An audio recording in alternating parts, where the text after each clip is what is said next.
Good morning. Welcome to Orta No Better's Berardi and Coke. I'm joined today from Technical Problems. Gilly, how you doing? No. No, Not technical problems on my side. I just forgot to charge my headphones. Sound. As long as that's all it is. And we're joined by pod regular Johnny. How you doing, Johnny Brown? You all right? Not so bad, boys. Yourself? Doing okay. We're a little bit disappointed with yesterday, but sure, that's something that we'll get into now in a second after I play this intro. Hi, this is Don Matteo, and you are listening to the Ought to Know Better podcast. Let's do this. Leeds are shit. We're recording, you know. Oh, shit. We had a good start. I don't think we've got the personnel. You can fucking laugh all you want, you absolute bellend. I think about things, that's why you lot are idiots. A melted version of a dick that's been shrink wrapped. The absolute elite shithousery of this. How are the heads today, lads? Coffee-induced awakenings and all that kind of jazz? Yeah. You got an extra hour's kit, didn't you? Yeah, I did, didn't you? I didn't realise that until I woke up on the couch at 3:30 and realised it was. I checked my watch and my phone and one of them was wrong, so I was like, I just go back to bed, it's fine. You're confused on that this week, mate. Don't like it when the clocks go back. It's confused there, don't we? I know, yeah. It doesn't so much though, does it, Johnny? No, I won't lie. No bother, lads. Like, it's not a bad Sunday morning. Well, it's sunny in Leeds anyway for a change on this day when we get the extra Yeah, hour back. Sun. Yeah, it's a bit of sunshine. Yeah, we have here as well. Yeah, it's not too bad. It's looking a bit brighter, unlike the result yesterday.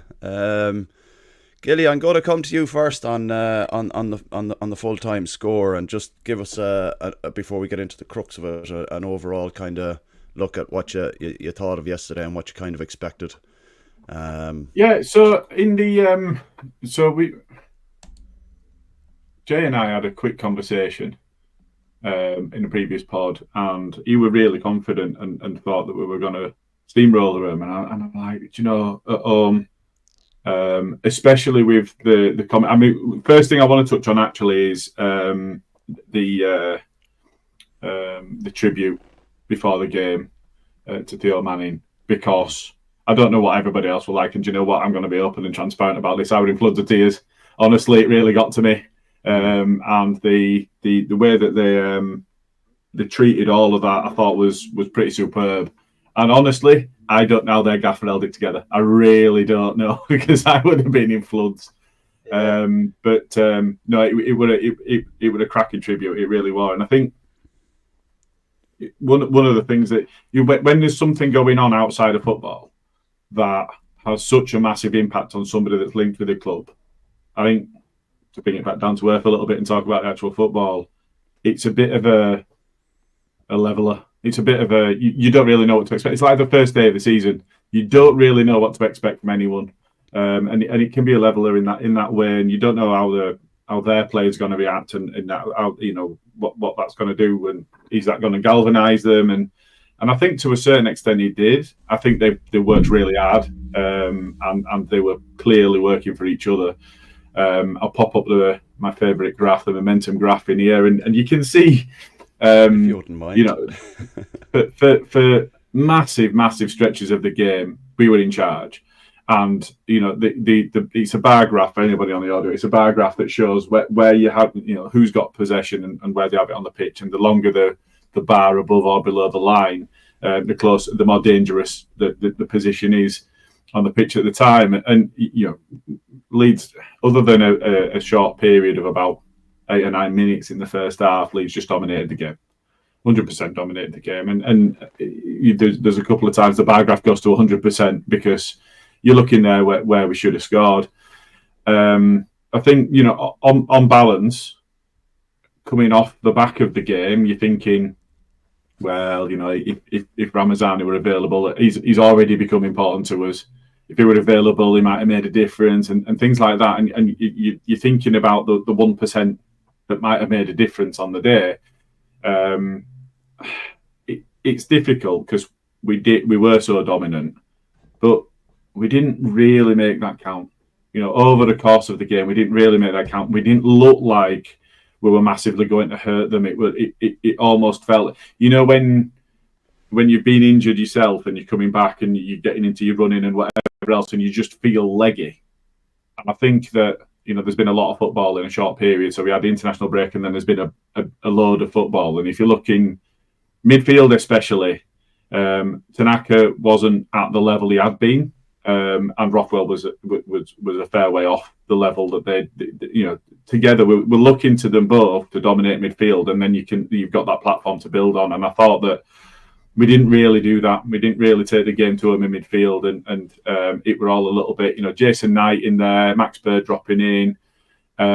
They were okay. They were all right. But for me, if we play this game a week ago, I think we'd run out winners. Maybe not massive winners, but I think we've got enough to get over the line. So going away against the side that are strong at home, they don't have terrible form at home. They are draw specialists, and we've come away with a draw. It's not the worst result, I don't think. Yeah, well, that's the thing. Like, I was just looking at the results there. They beat Oxford on the 21st of September. They haven't lost up to including us, and that's a 7-game unbeaten run. Now, granted, they've had 5 draws inside that 7 games, but it's still going to give them lots of confidence in the sense that they're at home. They feel that they have the emotional motivation as well to go for it as well, and teams thrive off that. We've seen it for ourselves when the Chris and Kev time of the year comes round. We seem to up our game because the emotional side of things is always there. Johnny, do you think that had a massive effect on how we played? It's that they were just maybe more up for it in the sense that they were trying to honour the young lad, God love him, that passed away. Do you think was that kind of their motivation to do a little bit more?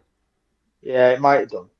But I think as well, we 12:30 kickoffs don't agree with us for some reason. I don't know what it is. All games at 12:30, it just seems flat to me. It was like, need a good Friday night piss-up game, don't you? I think so. That or at 3 o'clock on a Saturday. Yeah, that'd be nice. That's just alien, though, isn't it? Yeah. But there was.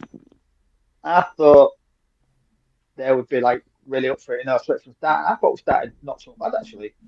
I think it took a while for them to sort of come into it a little bit, and then we just dominated. I thought it just couldn't do. It's just like one of the real scrappy games. I think you just got draw written all over this. You can just see it. Yeah. You can pick it up early. Yeah, you can feel it in your bones. You've seen that. You've seen that kind of first 10 or 15 minutes of a game before, where well, it's either going to be a sloppy, tight 1-0 win for one of the teams, or it's just going to be a bore draw. There's no hockey score coming in or anything like that. We would start watching it, and Alfie would go in straight to road on. He was just saying it as it was before it happened. He just knew what was happening. Just passing it around. I know they've got trying to break down people. And draw people out, but you could just read it, and it It felt a bit like we'd gone back to the predictability of last season after that last international break, where we were just doing the same things and hoping for different results. That I don't want to be too harsh on Tanaka and Rothwell in the middle now, because Tanaka, particularly because he's not come in. He's not played in a league where he's going to be hammered with this many games in such a short space of time. He's also doing international duty, like you mentioned as well, Gilly. So go from say like a 36. Am I okay there? Come on. Yeah, he started doing a bit again. Is it you or is it me? I'm not sure. Don't know. It's more Carl than me. Yeah, he froze with his eyes shut then for me. Yeah. So anyway, am I back? Am I back now? Yeah, he's okay. I think it's the fact that he's gone from playing like a 36-game league in Germany in Bundesliga 2 to having to play an extra 10 games in the championship where they come Saturday, Tuesday quite regularly. I don't want to bash him too much if it's, because of it with his performance. Like, so Rothwell, on the other hand, you kind of expect him to be a little bit more on the ball in the sense that he knows what the championship is like. He spent 2 or 3... No, gone again, am I? Absolutely not. No, you're still there. I'm just disagreeing with what you're saying. I'll leave this to Gilly. I just think... I'm not going to Rothwell bash either. Like, I just think you kind of expect him to take Tanaka by the hand and just go, look, this is the way it's going to go. We've been in these situations before. I'll step up and you just do what you need to do. No, that's what I'm saying. You expect that of him. That's what I'm saying. I'm not saying... No, because he hasn't. Rothwell hasn't either, because Rothwell's not been a main player for a long time. He's been a bit part player. You look at all right, he was in this division last season, but he averaged 26 minutes per game having signed for them. It's not the same. And I think the expectation that we've got, and part of that is their success. Let's not get away from that. They've played well together, and I'm not bashing them for that.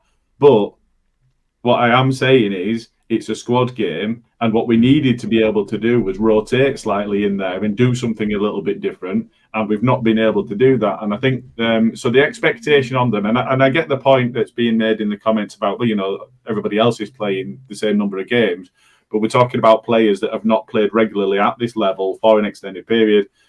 And when you look at Rothwell and the number of minutes that he were playing on average, and that's over the course of 2-3 seasons now, and you look at Tanaka, that's never played as high as this level on a domestic front before. All right, he's an international and he's played in some big games for Japan, but he's not somebody that is going to be 44, 46 games, as you say, thick and fast, 3 games in a week. That's not been something that he's been aware of. And at this level, this is a more difficult level than he's ever played at domestically. So, we as fans, we've got to be realistic. But at the same time, we can also hold the onus to account for fucking up the squad. Yeah. And the point I was trying to make was that he I know you said his minutes, he's not played that many minutes. He's not been that frequent. But he should know what the championship is like. Yeah, I'm out of it, man. Absolutely out of paraffin now for my Wi-Fi at the moment. Again, if Vodafone are watching, it's absolute shite. Sort it out. I pay good money for that crap. We are not sponsored by Vodafone today. No, we're not sponsored by Vodafone. I'm barely sponsored by them, even when I'm not doing a pod. So, you know what I mean? Yeah, no, so I agree with your point.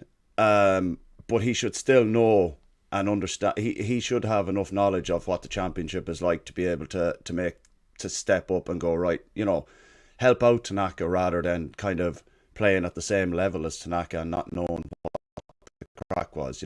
That's the point I was making, and it kind of in line with the point you were making regarding minutes and stuff. But he should also, he's an English player. He should know what the championship is like and what's to be expected. Johnny, just moving on to the style of play a little bit. Do you think it was very reminiscent of Ampadu and Gruev in the middle yesterday? Just to kind of touch on it a bit.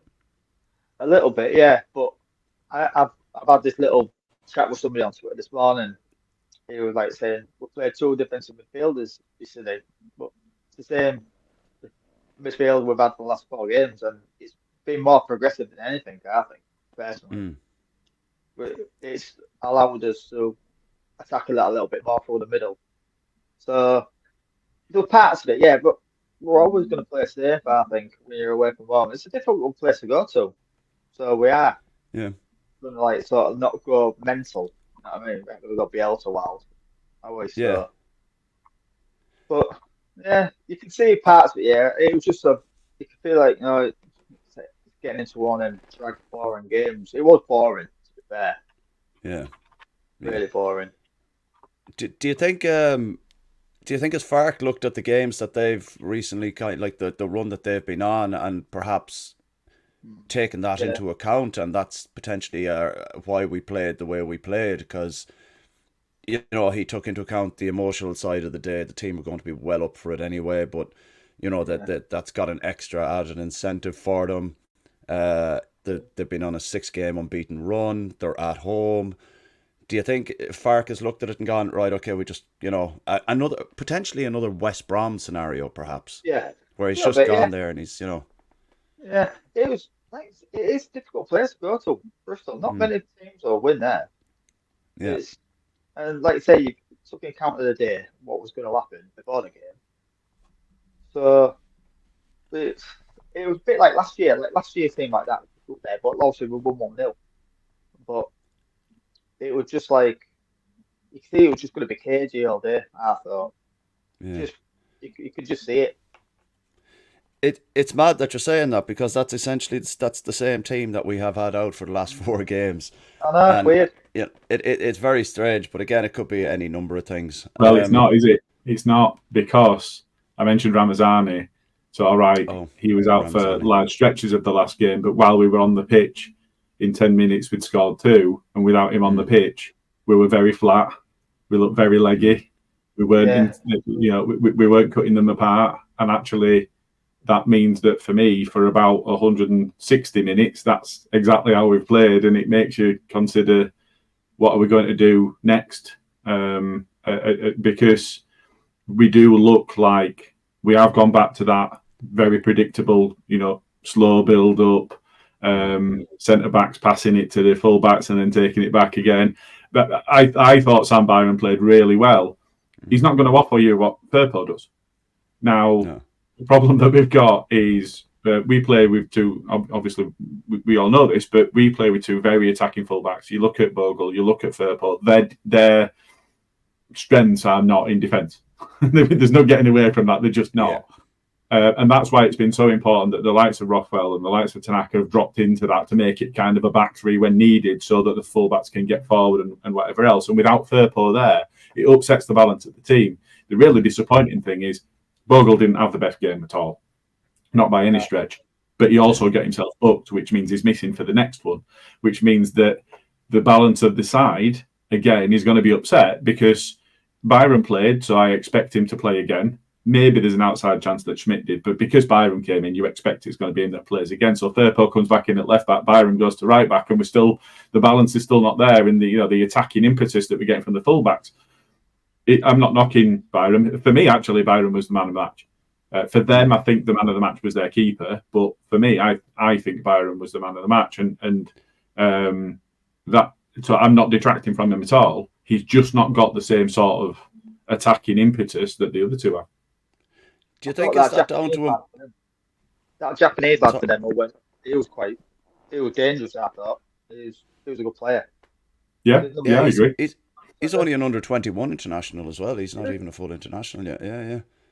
Do you think Gilly... Johnny, do you think Gilly's point about Byron not being as effective is down to the fact he's playing on the left and he has to cut back in to come onto his right to potentially cross it in?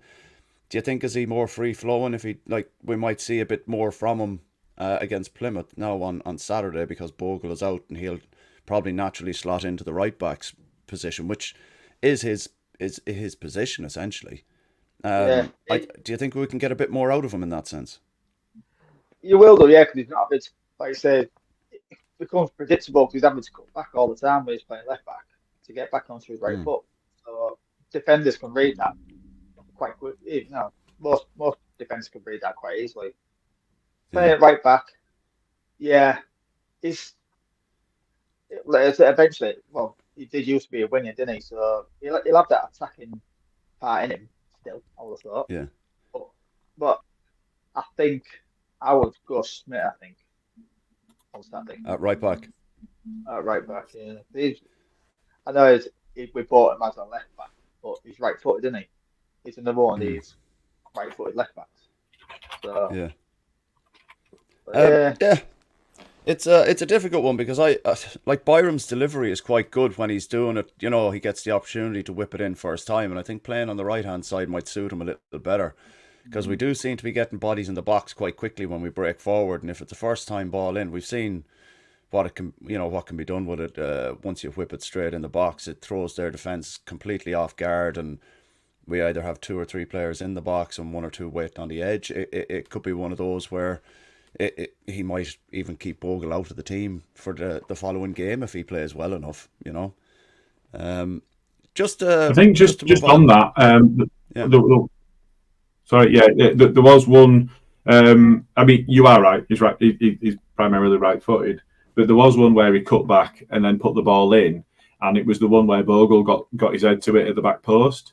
And actually, you're looking at it afterwards. You're looking at it, you're thinking, you're unmarked, unchallenged. You're jumping, you're watching the ball come onto your head, and you've put it into side netting. What he really should be doing is trying to put it back across goal for either somebody else to do it or it goes in at the back post. And you're thinking, that's not that difficult a chance. He's beyond the back post, don't get me wrong. So it's quite a narrow, and he was quite close to the line. So it's quite a narrow angle, but unchallenged, and it's coming to you so that you can nod it back. Yeah, you know, obviously on an angle, but not about the way you're looking. It's a bit disappointing that he's not done a bit more with it. But that was a good cross from Byram. He picked out his man and he'd done well there. So, but there's no getting away from it. He doesn't offer you as much as Firpo does. You know, you look at the assist that Firpo's been getting; it's for a reason, and he also gives you that overlap. So when you're playing with a player in front of you that is going to cut inside. You know, Nonto was playing in front of him for large stretches. I know that there's quite a lot of crossover and moving around, but you've got a winger in front of him that's going to cut inside, and if Byram's also going to cut inside, then a lot of that width has gone. You know, that's we're talking about marsh ball there. If everybody's just trying to cut inside, and nobody wants that. No. Definitely not. Absolutely not. Just to move a bit further up the pitch, Pirro now against who was it on Tuesday night that we played again? Watford. Not massively impressed with him on Tuesday night. Foot Mob have given him a 6.5 yesterday. Johnny, what he missed a sitter as well. Like how do you think he played? Do you think he deserves to start in the next game? I think I would swap it around for this next game. Yeah. I think Pirro is a bit more dangerous coming off the bench. I think Joseph can absolutely knacker people out, constantly running everywhere. I think it's this season. I think it might suit Pirro coming on. No way it could be a tired defenders, but yeah, I think he drops even when he plays number 9, he keeps dropping deep quite a lot. Keeps coming into that number 10 position, and then when we get the ball wide, then there's nobody in the box. Yeah. So, do you think you make a good point there, and I kind of observed it as well over the last, the first few games this season, that when Pirro was at his most dangerous, it was because Bleeding Joseph had knackered out the centre backs with his running, and he was being able to get into the positions, where he could be a lot more dangerous. Smarty's in the comments here now. I'm not sure if he's taking the piss, and Joe as well. Start Bamford. We'll touch on that towards the end anyway. Rin's already crying. Look. Oh Jesus! Do you think the two options that we have at the moment in Joseph and Pirro are solid enough, depending on how you rotate them, or is the need for Bamford to come back in quite high at the minute, Gilly, for yourself? I think Bamford's I think Bamford's better than both, but he's not played much football and can't be relied on fitness-wise. I think Pirro's finishing is better, and Joseph's ability to get about the pitch at the moment, I think so. I think in certain respects they are stronger. Overall, I think Bamford's game is better than both of theirs. But he came on for a very short space of time, and I mentioned Leggy earlier, and he looked at it as well. So I think, but if you've got a fit and firing Bamford, he's more mobile than Pirro. He'll do the pressing, he'll do the hard yards, and he'll set that up for the players behind him to be able to play off him. He can pick them out very well in a way that Pirro doesn't. He's got a good touch in a way that Pirot this weekend didn't. He does have that in his locker, but he didn't manage it.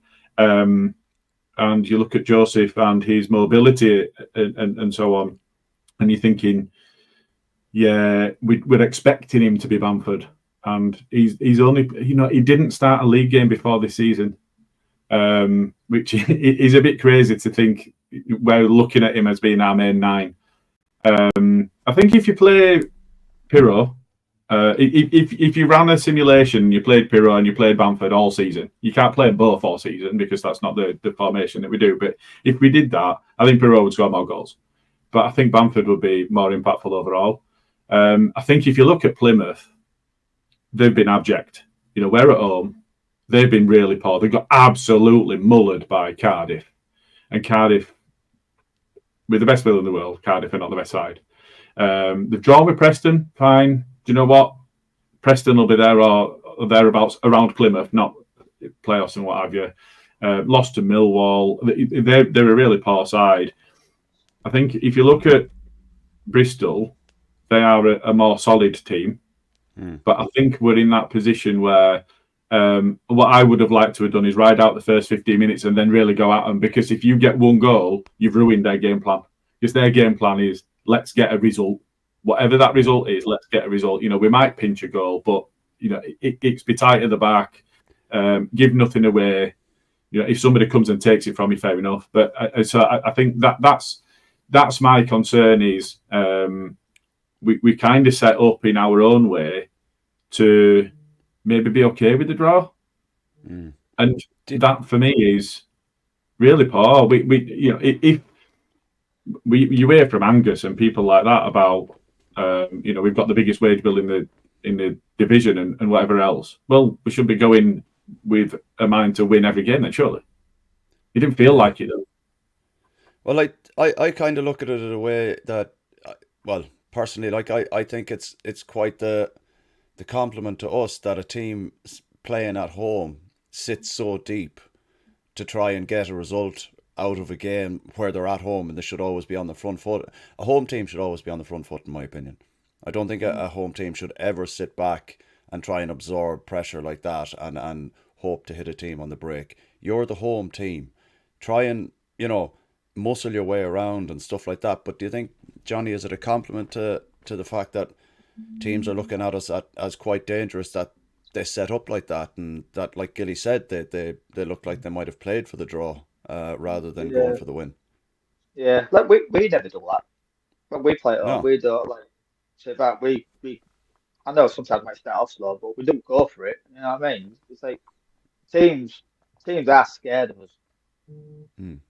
There's no line about it. We are the biggest club in the league. Yeah. And so everybody's going to they are going to sit back for a bit, and then they'll have their little break. So just try it on the break. That's all teams do for us when we go away from home. Yeah. I've got to pop this up. I've got to, because I think this is Danny Rumsey. I've got to address this because I like Danny. I'm not saying that I don't, but this is a fucking wank opinion. This is awful. Aaronson was fucking abject. Now, what he's saying is Aaronson was best player on pitch yesterday, was everywhere. He might have been everywhere because he does work hard and nobody takes that away from him, but he's shit. He's really shit. He missed so many chances again. He gave the ball away a lot. He's just not good enough. Genuinely, do you know what? I'm fuming. I'm fuming now. That's wound me up because I can't handle it. I really can't. I would start Joffrey over Aaronson, let alone Bamford. Right. Okay. He's shit. So I'm gonna skip a few notes that I have down here. Gilly, give us your opinion on Aaronson's wastefulness yesterday. Sorry, I got carried away, Carl. It's all right. I love the passion, man. It just means I have to go back one spot after this anyway, so don't worry about it. It's good. Go on, I'll go to you first, Gilly, and then Johnny, you give us your opinion on it once Gilly's had his on Aaronson. Gilly, but you want me to? Yeah, Aaronson again? Well, you've just All you've said was you totally disagree with Daddy. You thought he was shite. What was he doing that that Nothing. gave you that? Yeah. He's that player that he looks busy. He looks like he's about to do something and never actually does. He's got that stanky leg bullshit where he drags his right leg behind him and makes it look like he's about to do something and then nothing ever happens. He's Tyler Roberts. He's not good enough. And Tyler Roberts once scored 2 in the same game. I can't think Aaronson's ever done that. He might have done once against Portsmouth. But it's just, he looks like he's about to do something, never actually does something. The goal he scored, what it Watford? Watford, the one that came back to him. Everybody were pulling his pipe over it. He's 8 yards out, unmarked. The ball's coming to him. He's facing goal. Yeah, he should be scoring that. Everybody should be scoring that. Robin Koch could score that. Oh, Jesus. Are we going there? He offers nothing other than endeavour and work rate. And what you really, really need in a 10 is creativity and ability on the ball, and he just doesn't have it. He's not at the races. Right. Johnny, do you have anything different to say about Aaronson there? Well, no, wait, I get what he's saying about, he works hard, you can't knock his work rate at all. Absolutely, but I say he's still weak on the ball a lot, isn't he? And would he start? I won't start Joffrey, to be fair. I won't go on that. Maybe that wasn't an exaggeration. I'm not saying I would start Joffrey, just having the head of Aaronson in the pecking order.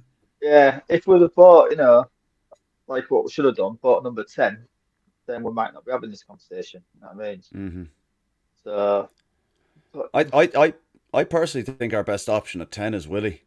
I know I keep saying it, and I keep banging that drum, and there's majority of the time this season and a bit of last, it was a case that I was kind of proven right with a few of the bits and bobs that he was doing in that central role, and I think we've seen over the last 2 games that the rotation, like I mentioned on the main pod, the rotation between him and Aaronson, swapping between wing and number 10, it's actually kind of lacking a little bit now at the moment, whereas it was quite fruitful in the first few games of the season, And I just think if you're going to drop anyone, I think it should be dropping Aaronson, putting Dan James on one side, and trying to fill the left or right side with either Ramazani, Solomon, or look, even Aaronson, put him out wide, because if he's going to be that busy, he's as well to be busy tracking back and helping the fullbacks at that point in any game. You know what I mean? So I don't know. I'm all for giving players chances, and I think he's bit the bullet this year. I think last year was a big mistake for his development going to Germany. I think last year in the Championship, we probably wouldn't be seeing the same kind of Aaronson now if he'd have stayed a year and got a bit of scruffy, tough football under his belt, as opposed to the second year when he comes back and we need to go up this year. We don't have time for him to develop in the way we need him to develop, which is a shame, really, because there is a talented footballer in there. There's reasons why Bielsa wanted him. It's not, he was a player that Bielsa wanted, and we just didn't get him on time for him. So there's clearly a player in there that can play ball, and like I said, I think it's just a lot down to the fact that he went to Germany and he didn't play very much. He was getting slated over there as well, whereas he'd have been probably better off here, Yeah, definitely. Yeah. He needed a rough and tumble of the English second division. You know what I mean? It's like get some big Championship bastards around him all the time. So, I thought, he did need that, but we just got. I don't think he's here if he plays here last season. Maybe not in the team. I don't think he's here at all. I think he's so abject that if he stays last season, it's recognised how poor he is, and he gets moved on in summer. I think the only problem with that is the sheer ludicrous amount of money we spent on him, and whether we'd have been able to do that against PSR. He wouldn't have gone in front of Rutter last year anyway, would he? Really? No. No, No, but he would have been a good option off the bench, I think, if he, you know, when the game is dying out and the players are looking like, again, quite similar to Joseph and Pirro. You know what I mean? Joseph knackers out the centre backs with his run, and Pirro comes on and he's just baked walking around the pitch and finds a spot and gets a goal. You know what I mean? So you kind of look at it. I think it's quite similar to that scenario, but I think the thing about that for me, because a lot of people talk about, we've had comments today in the chat about Pirro coming on as an impact sub. For me, when I was a defender, if I've played 60 minutes against somebody that's mobile, and then somebody comes on that's a bit more static, they might be a bit better on the ball, they might be a better finisher, I'm okay with that.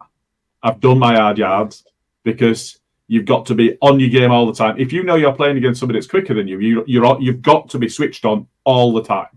Whereas if I'd love to play against Pirro. You just go up against him. You know, he doesn't have the pace to turn. You know, he turns like Sean Gregan. He's not in that situation where he's gonna. You know, if you get touch tight on him, that he's gonna drop a shoulder. He's gone other way, and then you can't get back at him. He's not that sort of player, is he? So, as an impact sub, I'm not sure. I think there's something in it because he came on and he scored goals. And he's not scoring when he's starting. So there's definitely something in it. Yeah. It just doesn't seem to add up on the face of it, because it should be easier. What you really don't want to see is Dan James coming on when you've played 70 minutes against somebody else and thinking, fucking hell, now I'm going to have to chase him. Yeah, that's true, yeah. I just, like, the way I kind of look at it as well, I totally get your point from a defensive side of things, Gilly, but the way I'd be looking at that is, like, if you're a central defender and you see the likes of Pirro coming on, he's not going to sit on your shoulder the way Joseph did. That's the difference. He's going to drop deeper and pick the ball up, where then you've got central defenders who have to think differently, and they then have to push out to accommodate for him dropping deep to be able to defend against him. And I think sometimes that can work against defenders that are already tired, because now they have to. I know what you're saying, and I agree with what you're saying, depending on the player. But Pirro drops a lot. And then the defender who's already tired and he's starting to run on fumes has to switch his complete game change, you know, his way of thinking, has to change it completely to be then dropping deeper. Or dropping deeper into midfield to cover a player. And then they're just pushing, like, a centre defender can't move forward unless the whole defence moves forward with him. And that kind of adds that dimension where Pirro can find that space and stuff like that. It's a swings and roundabouts thing, really. Your point is exactly spot on, but then the other side of it is you've got a tired defender who has to start thinking about how to play it differently to accommodate a different style of player. There's also a couple of comments here from Danny and from Bryn. Danny says Pirro only scores goals when we're winning games, and Bryn says look at the games they scored, Cardiff and all, both times given time and space as we're winning. So if you're in a position where the opposition are chasing a game, then actually that's perfect for Pirro, isn't it? Yeah, absolutely. Because he's going to get that space, and if you give him space and you don't get, you know, I'm talking about getting touch tight to him. You can't be touch tight to Dan James, Willie Nonto. No. You just can't do it. You'll get rolled and they're gone. You do that with Pirro, right? And I get the point about him dropping off, but you do that with Pirro because he's playing up front and he's playing on last. He's not a last man player, but if he's doing that, he's not going to get any joy at all. But you know, coming on, if we've managed to get our noses in, and I was saying earlier, if we've got our noses in front against Bristol, we win because their game plan's pretty much gone. But from a viewpoint of us trying to make changes, Pirro is a good impact sub if you're in a position where you are already a bit in front, because their defenders will be going, do you know what, this guy can finish? And it puts a little different question in your mind as well, doesn't it? So, I mean, it's a difficult one. And you know, trying to balance the attack, really, Nonto's been really good so far this season, I think. But that's what I wanted to get on to next. Yeah. But you look at Ramazani not being available. Solomon's coming back from injury. Dan James is coming back from injury. Aaronson's rubbish. Joseph and Pirro, we're talking about, you know, Bamford coming back from injury. It's really, it's a challenge, isn't it? Because everywhere else at the moment, the team picks itself. If Firpo's available, he starts. If Bogle's available, he starts. Whatever Bryn says, if Bogle's available, he starts. Stroik and Rodon pick themselves. And it is, I just want to point out, it is Rodon, not Rondon, Sky Sports. Thank you very much. I saw your text yesterday about that. What the fuck was that like? Somebody definitely told him, because he said it about 3 times in first half, and then he didn't say it in second half. Melier starts every game. At this point in time, while Gruev and Ampadu are out, Tanaka and Rockwell start every game. It's only in front of them that there's a bit of variance in that. And a lot of that is because of injury. And I think that had everybody remained fit, it would have been really, I suspect that it wouldn't be Dan James starting, even though for me, he's one of our more impactful players, if not our most impactful in attack. I think it would have been Solomon and Nonto played throughout. But then we wouldn't have seen Ramazani. We wouldn't have seen Dan James. Yeah. We missed Ramazani. We missed him. Yeah. We did. I don't think Solomon's fit yet. No, he's not. He's really not. He looks like really like legging. He's only been he's only on the pitch for like 10, 15 minutes. He's throwing out of his ass. Carl's gone again, hasn't he? He's talking me that movie now. Just to touch on Nanto a bit.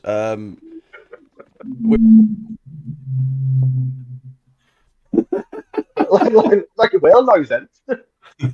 Go on, Carl. We've got you back now. I know. Thanks. Go on. Yeah, just to touch on Willie, him and Dan James linked up a bit quite throughout that. More so, I think, in the second half. But he laid the ball on for Willie and it got cleared off the line. Do you think was there more Willie could have done with that, or do you think Dan James could have played a better ball into him, or how, like the scenario there was he'd beaten the keeper and the defender cleared it off the line? But do you think with the time Willie had on the ball, he could have done a lot more with that? No, I don't think so. I think he was sort of like running onto it. I think it's instinct. He couldn't do anything else. He wouldn't have had time to control the ball.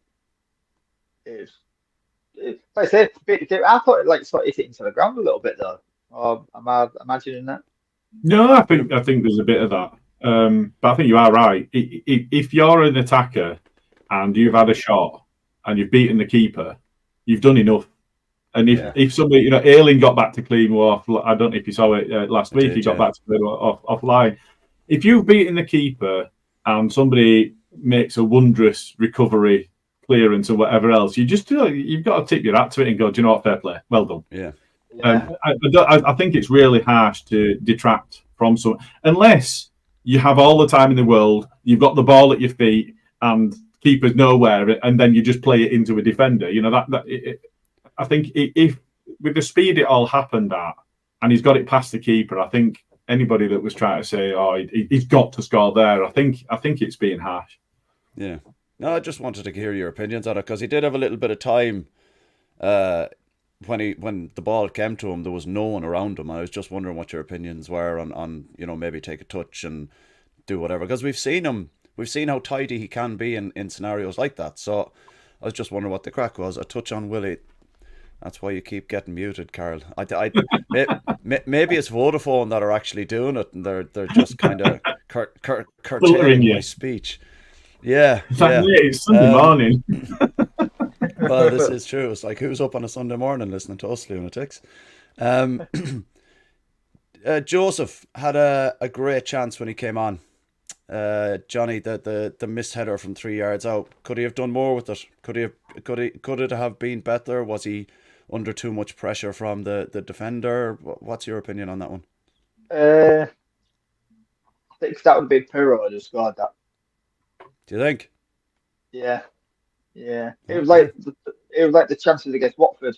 When Pirro had one, where Morris passed it back to the keeper, and when Joseph had that header. If you'd have swapped those two chances around, Pirro would have had the header. I think they would have both scored. I think. Yeah. Right. It just fell to the wrong hands. Yeah, I think Pirro would have probably buried that. Yeah, it's a tough one, like, because it looks as though the ball is just out of reach of Joseph, and he's stretching to get on to the end of it, but at the same time, he still gets a clean header on it. He still gets clean headers, but I think Piro's better in the air. I think. Oh, yeah, I'll take that. Gilly, what do you reckon, man? What I'm reading from what Johnny's saying is that Joseph starts and Pirot comes on then. That answers that question. Because then they've had each other's chances. Yeah. Just don't create each other's chances before each player's on the pitch kind of thing, you know. You can see the point what I'm on about, though. It was the way that, like, the one against Watford where Pirot more or less passed it back to the keeper. I mean, Joseph would have just put his foot right through that. Yeah. And that's not a Pirot type finish, is it? He passes it into net. I don't know if you ever heard him talk to Square Ball, but he's been coached from being a very young player to pass it rather than to try and smash it, because it's more accurate. But it's also the Dutch way. It's also the Dutch way of playing ball as well. We've seen it for years with Bergkamp in the Premier League, you know. Well, there is that. Like that it'd help if he wasn't fucking toasted walking around the place. Like, or the look of someone who was toasted. I'm not throwing out any accusations. Actually, Scooby raised an interesting point as well, because there was a Dan James one that I'd forgotten about, where he was away and he tried to dink it. There was a tackle coming in, don't get me wrong, but he tried to dink it. And I do think, and it'll bring us on to Dan James, I do think that a fit Dan James probably gets a couple in that game. I think so, yeah. Yeah. Well, there were two. One, there was the one where Bogles played it down and put him through, and the other one when it would a breakaway with him and Willie. Yeah, like, do you think, like you said, Gilly, he puts a couple of those chances away. Do we have time for him to be rusty now with them being back and start? We don't have a choice.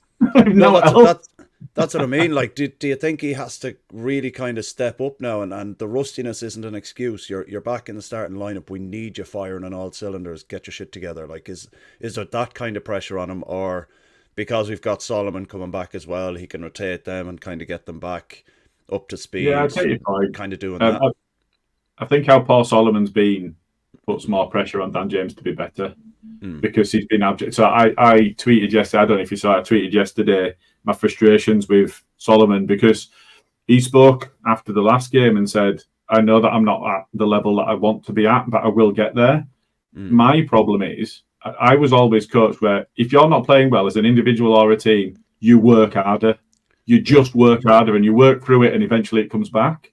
And it's almost like he's just waiting to be good. There were a time yesterday, genuinely, where about 88 minutes, Byram's got the ball, we're pushing to try and get a goal, and he wasn't even looking. And Byram threw him the ball. It would have thrown it. Byram threw him the ball, and it kind of just hit him and just bobbled off. And you're like, mate, this is your job. This is the one thing you've spent your life dedicated to is winning football games. What the fuck are you playing at? And I think for me, I'm really, really disappointed in him. I think the level of capability, the technical capability he has, is extraordinary at this level. I'm not detracting his capability, his endeavour. If you could take what Aaronson's got in endeavour and work rate and put that into Solomon, you'd have an unreal player. But for me, I'm really disappointed in his output, because it's just not working. He's not working hard enough.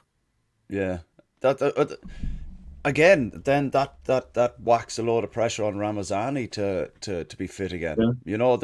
That it's kind of a dirty old spiral there. If James is rusty and he's not up to speed, but we need him to, and Solomon's kind of got, like you mentioned, I'm just waiting to be good again because I'm just back from injury. And then you've kind of got Ramazani who's going, I'm fucking on fire, and now I'm out for 6 weeks.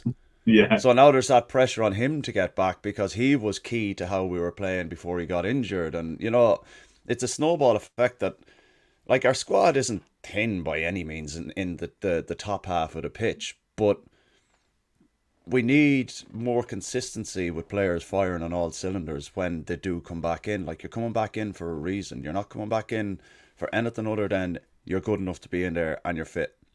Get your shit together, pull your finger out, and do what we know you're capable of. And you don't kind of want to... I know Ramazani, what is he? He's like 22? 20, I'll tell you wait for it. Not sure. So he's still. I'm going to interrupt you. I'm going to have to go. I've got to take my shopping at Apple. I did. Cheers, pal. No bother, Johnny. All right. I'll catch everybody later. All right. See you in a bit. All Cheers, right, Johnny. Take care. Bye. Bless him. Yeah, got to eat, man. He's Man's gotta 23. eat. He's 23. So he was playing last year at a good level. Well, before they got relegated from La Liga, he was playing at a good level and scoring against the likes of Madrid. So he's got good experience there, but it's not the kind of experience that you kind of want to be thrown straight on a player who's only been with the club 4 months. You know what I mean? Yeah. And But James has been it's not like he's not played in England before because he's another ex-scummer, isn't he? Like Rothwell. Yeah. But it like just before we finish up, Gilly, we didn't even think we were going to get 50 minutes out of this, and we managed to get 15 minutes out of a 0-0 draw. Before we finish up, man, are you confident going into the Plymouth game after what you saw on Saturday? Yes, Plymouth are abject. Mm-hmm. They're fourth, fifth from bottom. Yeah, we're at home. I think if we're not going into that game of confidence that we've got more than enough to do them, there's a serious issue. So I'm not confident because we're so good. I'm confident because the opposition that we have are poor. And on paper we are very good. You know, Solomon should have more than enough. Dan James should have more than. They've both got Champions League experience. You know, we're not talking about players that aren't experienced and don't have the capability. The problem is the level of output at the moment. Yeah. And that's the issue. You know, we're so rocked by injuries. So Solomon's been injured. Ramazani is injured. Nonto, touch wood at the moment, fully fit and firing. But he also had a knock for a couple of weeks. So we've already lost him. Dan James has done it. Yeah, he hurt his shoulder as well. Dan James only just coming back. So, you know, Ampadu and Gruev, the entire first choice midfield out. So, you know, we've been impacted by injuries. I think we're now also, to compound that, being impacted by the booking. So we've lost Verpo for one game. We're losing Bogle for the next game. Rodon's on 4. Now Willie Nonto's on 4 bookings. So we're in a position now where that's starting to bite as well. And it's... You know, Luke scoffed at me on Twitter, not on a pod, some time ago when I said we're going to need some luck to get through this season. And I don't think he got where I was coming from. What I was talking about is luck in terms of the availability of the players that are in the first team. Because we don't have much underpinning that. You know, we had 3 kids on the bench again. Yeah. This weekend. So I think we're in that position where we are reliant on players that have had an injury or have, you know, even Bogle, Firpo and Byram, you know, they've averaged over the course of 4 seasons, they've averaged 21 games each. We need double that at least from all of them. So, you know, it's a challenge. But you look at Plymouth and how, you know, getting spanked 5-0 by Cardiff. Yeah, we ought to be going there and impressing on them our ability. I think so. Yeah. Just another quick one. With the conversation we've had about the centre mid pairing of Tanaka and Rothwell, do you think at some point in the next maybe 2-3 games we might see Joshua? Whatever. I'm not even going to butcher his surname. Like Joshua Galivogi. Gilivogi. That's the one, yeah. Whatever you said, man. I think a lot of it will come from his level of fitness. I also think that being able to train with him will help a lot. You know, he's a very experienced player. He's an older head. Whether we'll actually see him or not, I think just does come down to the level of fitness he's got. But having him in and around the squad, you know, we talked about the leadership. Cooper's gone. Aylin's gone, you know, and over to, you know, our club captain is Ampadu, he's 23. Melies is back up, he's 24, and Strikes is back up, he's 24. You know, when we talk about the leaders in the squad, they are quite young and you know, experienced still. Ampadu's a fully fledged international and he's captain Wales. You know, I'm not saying that they're not experienced at all, but he's got 10 years more experience than that. And you know, he's played at a very good level. So I think having him in and around the squad in itself will be a big deal, but having an extra person there that can play, I think that we'll probably see a little bit of him. And if we're in a position where Rothwell's looking a little bit jaded on 75, 80 minutes, what you might do is put Tanaka a bit further forward, bring Rothwell off, and Gilavogi on, and we have a look at him for 10 minutes and see what he's about, and so on. So I think we'll probably see him being drip fed to us over the course of the next month or so while he gets up to speed. Yeah, I don't think Fark of all people would have signed him if he wasn't up to some standard of fitness where it could take maybe a week or two within training. Like, we don't know how long he was training with the club before he actually got signed. It could have been 2 weeks. We just don't know. So this week now could be important. It could be a month of solid training with the squad, and it could be one of those games. I think, like you said there, Rothwell's kind of lagging a bit. Fire him in there and get Tanaka forward, and just see how it goes. What I might do is you've started some comments there, Gilly. I might just fire through one or two of them. Yeah. And just say, oh, you're right, yeah, I saw that, yeah. And we'll call it a day then, because I think we've dragged the absolute arse out of this, considering it was a 0-all draw. So we've got Paul Brennan here, always in the comments. How you doing, Paul? 7 points out of 9 is very good, because we were worried about the Blunts and we played our best match of the season against the Blunts. 9 points would have been lovely, but 7 points was fantastic. I can't argue with that. I think, got bar maximum points, that's probably the best we could hope for in return of points. Barry maximum points, that definitely is the best we could have hoped for. Well done, Carl. But I think you'd have been hard pushed to find anybody that would have said no to 7 points out of those games before we played all 3 of them. I think most people would have said, yeah, I'll take that. Yeah, absolutely. Let's see. Joe Bedford, on a positive note, although they didn't pay off, it was good to see how we have clearly been working on our set plays. That's a good point. Set plays, what was it, 179 corners since last February before we got a goal. Joe, I really do hope we are working on them, because, that's not a great statistic at all. I think that's in the league as well. I think it's actually 222. In all 179 was in the league. Yeah, I think so. Jesus Christ. Okay, well, work harder, boys. Work harder. Danny Talk Sports in the comments as well. How are you, Danny? I think last time Rothwell had a string of games in the championship was for Blackburn. Gilly, have you got any stats on that? Or it's 3 years ago. Genuinely, it's 3 years ago, and I think when you're looking at the position as well, because he's not a defensive midfielder, or at least he hasn't been over the course of his career. He played at wing, he played further forward, he played at 8. We're now asking him to play at 4. So we're asking him to be adaptable, and I think that needs to play into it. But even at Blackburn, he played well over 100 games for them over the course of 4 seasons. So he was playing, but since then he went to Bournemouth. In fact, no, he went to Bournemouth in 22, didn't he?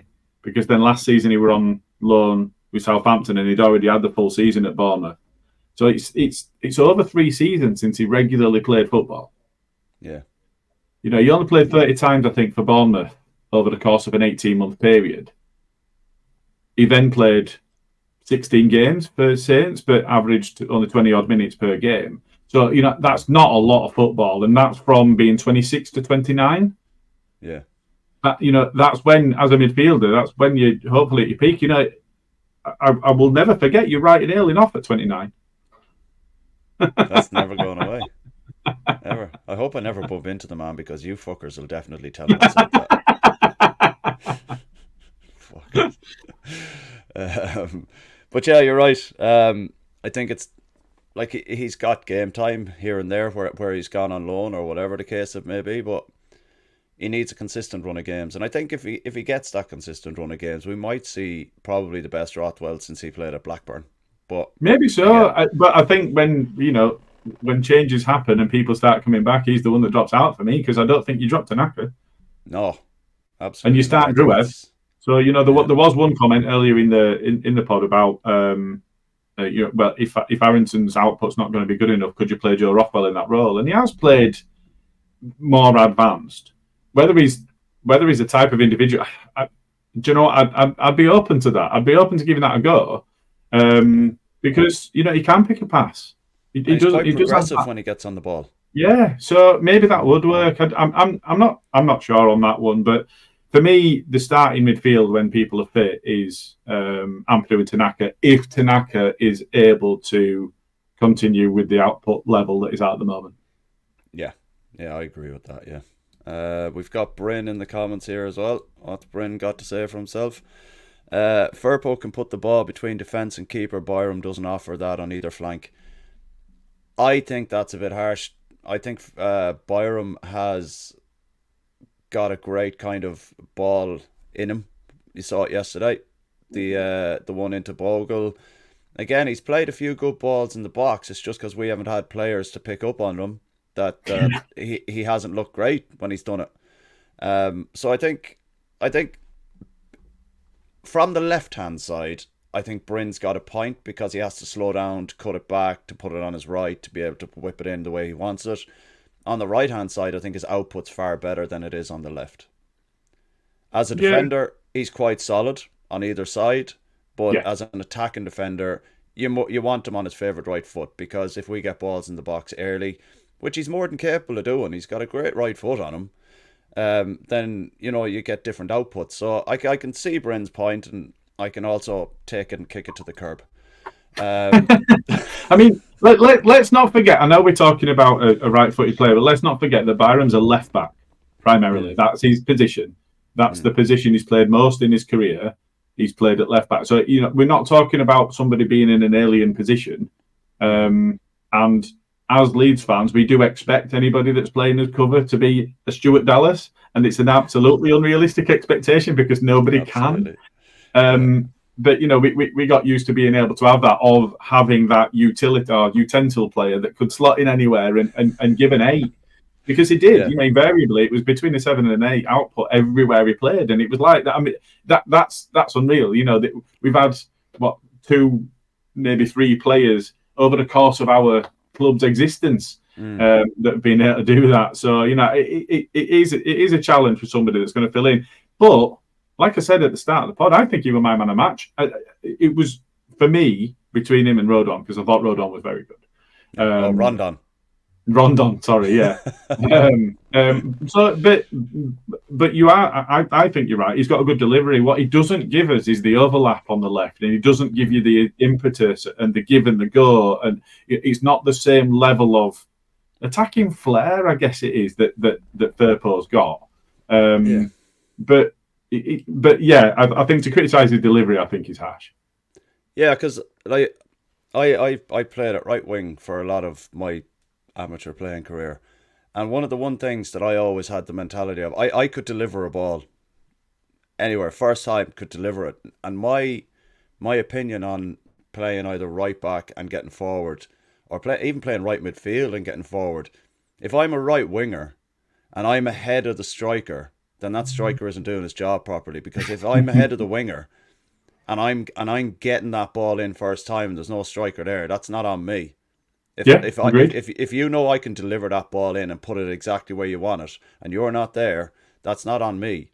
You know where you need to be, and it's not behind fucking me. That's exactly it. But that's what I mean with Byram. His first time crossing it can be lethal. His first time ball can be lethal, but we need players to be in that box to be able to benefit from it, and I think we'd see a different kind of Byram-esque style performance if what you're saying is it's all 49ers and Angus's fault for not buying as a 9 and a 10, an experienced 9 that's a bagsman.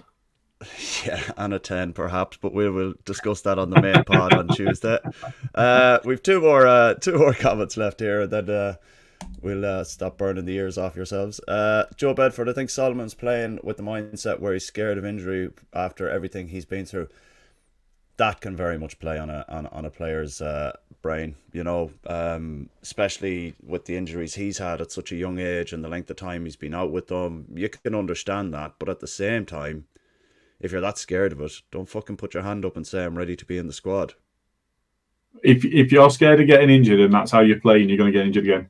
100%. That's how you get injured again. Because you're going to pull out of that 50-50. You're going to pull out of that aerial battle. You're not going to put 100% into everything that you're doing if you've got that playing on your mind. So if you're in that mind, and at if this you have level, that mentality. Yeah, at this level, with the strength that the defenders have, you look at what happened. So Ramazani's injury is unfortunate, but I thought the tackle on him was a very good tackle. It was strong. It was clean, but it was a strong tackle, and that's what you expect. And if you're playing, especially as a winger, where the defender's always I've got to get ball and man, because if I don't get both, something's going to go wrong here, and he's going to have done me, and I'm going to look an idiot. Yeah. So, and I'm not saying that they're going to hurt people, just that as a defender, you make sure nothing if something gets past me, it's not both. Yeah, absolutely. But one is going in the stand, and the other one is going absolutely, somewhere else. That's it. So, if you're going into a tackle thinking, I'm not going to go in 100% because I might get hurt, and the other person's going into the tackle going, I'm taking everything here, that's when that person is not going in 100% is getting hurt. Yep. But that's, and at this level, that's what they're going to do. As a young footballer growing up, you were always told you'll get injured if you pull out of a 50-50 and you don't go full on for it. That's the one time you'll always get injured, is if you pull out of a 50-50. And it rings true every time you see something happen off a 50-50 and one player comes off worse than the others because he didn't want it as much as the other guy. Yeah, he went full-blooded, and that's what you've got to do, especially at this level. Yeah, that's exactly it. And finally, we have Mark Barlow in the comments. How are you, Mark? I'm not one to push for transfers for the sake of it, but we have to be active in January if our injuries are going to keep biting like they have. They're not just knocks; it's 4 to 6 weeks recovery time. I tend to agree. I'm not one to kind of panic and say we need to buy fucking 4 or 5 players. But we need to be wise in the transfer market in January. We need to get in maybe 2 players, and I think, depending on how Joseph and Pirro get on in the next 2 months, I think either a fucking hard bastard championship striker who is just going to bulldoze his way through absolutely everyone, and potentially either a winger or a number 10, just because of the conversation we've just had about Solomon on the off chance that he is kind of feeling like that, Yeah, so the reason I started this one is I'm also not one to push for transfers for the sake of it, but felt that we came into the season at least 3, if not 4 short. Now, some of that might be covered, and we've talked about Schmidt, we've talked about Rothwell, we've talked about players that are here to be covered. But I think, if we're in this period now, and you've got, it did very little against us, but we are the best side in this division, or the biggest, or the most expensive, or however you want to put it. But if we had a Hamer that was playing in Aaronson's position, and somebody that can impress their influence on the game, and you have somebody in front of him that's used to scoring 20 goals a season at this level, we'd be looking at a very different situation now, and I think we'd be well clear. We're always going to create chances with the likes of Linonto, Dan James, Solomon himself, Ramazani. We're always going to create chances. So, equally, Tanaka and Rothwell, they are ball-playing midfielders. They're going to create chances. So, for me, I think we are absolutely crying out. I can't remember who it was. Somebody DM'd me about something that they'd said on Twitter not so long since, and it basically had said it's mental that we're relying on Joseph to be our number 9 for the season, and they got untold amounts of shit about it. And I actually agree with them. In fact, I think we had it as a shit take of the week, and I thought the shit take was the response to it. And I think it was Jay that had put that one forward. And I'm like, It is madness. We're in a position where we're relying on somebody to play to be our main focal point for the attack and be our 9. All right, Pirro starting at the moment. Be our 9 for the season, having never started a league game before this season. That to me is madness. However good he ends up league game, he'd never started a league game. But he's also never led the line for any team, any senior team going forward. Like, I was screaming for him last year because I thought he would have made quite the difference going forward. And, you know, in some of them games last year where we came up short, you could see that it was probably suitable for Joseph to come in then. Yeah. But Fark didn't want to.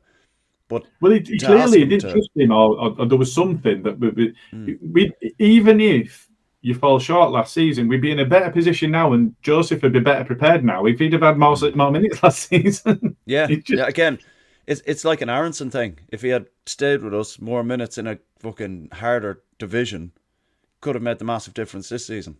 It's, you know, but we're also just going down a rabbit hole there of we are, but yeah, that's so another centre backs. The only senior cover we have is Verba, who again has been injured for ages, but he doesn't have the stones. You know, from a midfield standpoint, if you're confident about getting Ampadu and Gruev back and available in January, they're not going to spend any money on midfield. But we're crying out for a 10, and we need a 9, an experienced 9. Yeah, well, can only see what happens between now and 1st of January and see how the strikers get on and everyone around, and see where we're at fitness wise, injury wise, and at the end of the day, I think we're still looking good. There's nothing in this division genuinely that worries me, in the sense that we're going to come up against some, like, we've played all the teams around us in the top 6. Who have we lost to? We've only lost to Burnley, you know. And that wasn't even a loss that you could kind of go, oh, they deserve that. One of our players slipped and they turned the ball over. Not much you can, you know, for that. Without wanting to labour the point, we threw 2 points away at Sunderland. Yeah. So, you know, things could look very different, but they don't. Yeah. But like, if that's the standard and the level that we're coming up against, I'm genuinely not fearing how the season's going to go. I have it in my head how it's going to go, but nobody expected Ipswich would continue all last season. Yeah, I get that, man. But I think I genuinely can't see any team. No team is pulling away at the moment. None. So this time last year we were what? You're a robot. And behind Ipswich. That's not happening. So we'll have to wait and see. Fuck's sake. You're back now. I heard you laughing. Yeah, I heard you laughing, and I was like, it's fucking gone again, hasn't it? Fuck. You sound like a robot on that one. Yeah. That was good. All right, I'll have to listen back to that one. So shit. Right, Gilly, have you got any other business that you'd maybe like to talk about, or are we good to go? Yeah, nothing major. Just another one just to mention in terms of Andy's Man Club.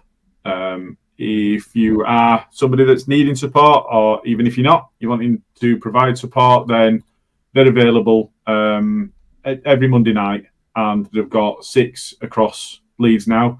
But they're also doing regular couch to 5Ks. They're doing walk and talks and so on. So we've shared it on our socials. So that's because I was breaking up. And that's all. Oh, right. That's all. Actually, that is a brilliant representation of what happened. That was funny. yeah, I was looking at that myself, going, "What the fuck is she on?" Yeah, that's what she heard. Yeah, but so yeah, there's a few couch to 5K, so that's every Wednesday night. There's a men walk this way. It's a mixed charity event at Roundy Park on the 23rd of November, and yeah, they're available each Monday night. So get yourself down if you feel like you need a bit of support. It's okay to not be okay. And just remember one more thing about Andy's Man Club. They've opened up a new spot in Morley. Go to the Andy's Man Club website page. Whereabouts is it, Gilly? Do you know? It's the fire station in Morley. Oh, it's in the fire station in Morley. So feel free to get down there. There's always tea, biscuits, good chat, pass the ball around, get stuff off your chest, and it's better to talk than to sit there in silence, lads. All right. Any other business, Gilly? We good to go? No, mate, let's call it there and crack on. All right. Well, Vodafone, you can go and fuck yourselves because it's absolute garbage internet. Thanks. And Gilly, see you Tuesday, man. See you, pals. Bye-bye.